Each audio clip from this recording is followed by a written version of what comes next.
RM200 boleh ke buat makan? Biar saya ceritakan. Sebenarnya RM200 tu banyak kalau kita bawa pergi Bukit Bintang untuk makan. Lagi-lagi dekat Damascus. Siap boleh kena bong lagi. RM10.90 yang pertama dah boleh kena cream of mushroom soup pekat bergizi. Keluarkan pula RM39.90 dah boleh dapat mix kebih and samosa. Cheese dia boleh tarik sampai langit. Tapi dia ada juga yang inti kentang. Habis tu yang kebih tadi tu, ni dia. Dalam ada daging. Banyak daging tu. Padat-padat pula. Duit banyak lagi kan? Ambil ni RM29.90 Hawaiian pizza. Atas dia tu banyak betul dia punya nanas. Ayam pun banyak dan lembut. Chicken mandi tong. Ini RM24.90.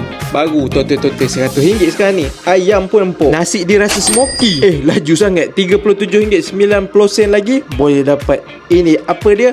Lamb cube, kambing dan roti. KitKat milkshake baru RM19.90. Tak sampai 20 pun. Afdal ambil cheesy kunafa RM22.90 kalau dah masuk kedai Pak Arab. Tak payah pergi Turki, RM11.90 dah boleh minum Turkish coffee. Woi, rasa dia lain. Kopi pedas-pedas. Tak sampai 200 kan. Tapi kalau ada duit lebih lagi, pergi kat luar, bawah dia tu kan ada shawarma, daging ada, ayam ada. Yang ni ayam, yang tadi tu daging. Tempat pun selesa, ada aircon, decoration cantik. Anak aku selesa sampai tertidur.